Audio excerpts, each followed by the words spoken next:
मित्रों, आपने भी देखा होगा कि पूजा पाठ करने वाले लोगों की जिंदगी बुरे काम करने वालों की तुलना में काफी कठिन होती है। यह आपने निश्चित रूप से सोचा होगा। इसलिए चलिए आपको इसका रहस्य बताते हैं। चलिए आपको पुराणों में वर्णित एक कहानी सुनते हैं जो आपको बताएगा कि हर जीव को उसके काम के अनुसार फल मिलता है। अगर कोई अच्छे काम करता है तो उसे अच्छे फल मिलते हैं और बुरे काम करने वाले दुखी होते हैं। श्री कृष्ण ने बताया कि एक गांव में दो आदमी रहते थे। एक बहुत धार्मिक था और हर दिन मंदिर जाकर भगवान की पूजा करता था, लेकिन दूसरा आदमी जो नास्तिक था हर दिन मंदिर जाता था और अपने पति से धन चुराकर जूते, चप्पल और दाल खरीदता था। एक दिन गांव में भारी बारिश हो रही थी और मंदिर में एकमात्र पुजारी था। नास्तिक आदमी मंदिर गया और सब कुछ चुराकर वहां से चला गया। उस समय एक आस्तिक व्यक्ति भी मंदिर गया और भगवान की पूजा करने लगा। मंदिर के पुजारी ने उसे उसी समय देखा और उसे चोर समझा। वह गांव के बाकी लोगों से बचकर भागने लगा। वह वहां से टकरा गया और घायल हो गया। मंदिर में चोरी करने वाला व्यक्ति आस्तिक को मिला। कल्प बीतने पर भी करोड़ पाप कर्म से नष्ट नहीं होते। जब दोनों मर गए, आस्तिक व्यक्ति ने यमराज से पूछा कि उसके साथ ऐसा क्यों हुआ। यमराज ने कहा कि अगर तुम पर झूठा आरोप लगाया गया तो तुम मर जाओगे, लेकिन तुमने अच्छे काम किए तो बच जाओगे।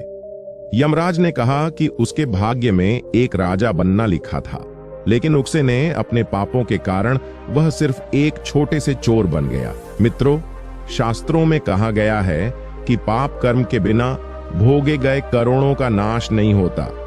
अगर कोई पाप करता है तो आज वह खुश हो सकता है, लेकिन कभी कभी उसे अपने पाप का फल भुगतना पड़ेगा। यह भी एक कहानी है कि एक बहुत पापी व्यक्ति एक रास्ते से जा रहा था और उसे बहुत सारा सोना मिल गया। उसी रास्ते से एक अच्छे आदमी जा रहा था। उसे एक कांटा लग गया और वह जमीन पर गिर गया। उस स्थान पर कुछ लोगों ने सोचा कि यह बहुत गलत हुआ और दोनों आदमियों की कुंडली ले जाकर एक पंडित को दिखाई। पंडित ने कहा कि पापी व्यक्ति का भाग्य राजा बनना था, लेकिन उसके पाप के कारण अब उसे सिर्फ इतना सोना मिला है।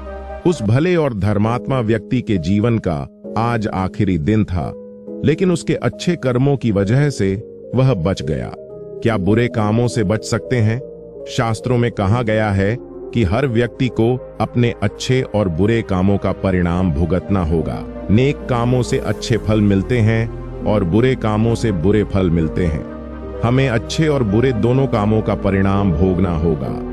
भगवान श्री कृष्ण ने भगवद गीता में कहा कि कर्म की गति को समझना आसान नहीं है।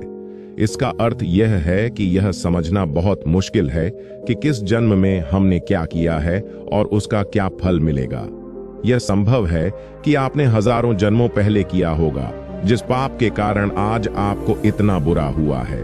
इसके अलावा आप शायद अनजाने में कुछ गलत किया हो जिसके बारे में आपको पता नहीं है। क्या धोखा देकर किए गए पापों का परिणाम मिलता है? कर्म का सिद्धांत सटीक नहीं है। चाहे आप जानबूझकर करें या अनजाने में, अगर आप कुछ गलत करते हैं तो आपको उसका फल अवश्य मिलेगा। शास्त्र कहते हैं कि अगर आप अचानक आग को छुए तो आपका हाथ जलेगा ही। शास्त्रों में कई कहानियां हैं जो बताती हैं कि अनजाने में किए गए पाप का फल भी लोगों को मिला है।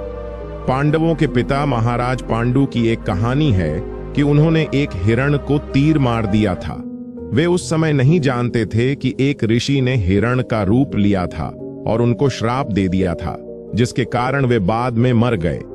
सहस्त्रों के अनुसार क्षत्रिय राजाओं को शिकार करने की अनुमति थी और हिरण को मारना कोई पाप नहीं था, लेकिन पांडु को पता नहीं था कि वे एक ऋषि थे, इसलिए उन्हें इतना बुरा श्राप मिला कि वे मर गए। पाप से बचने के लिए क्या करें?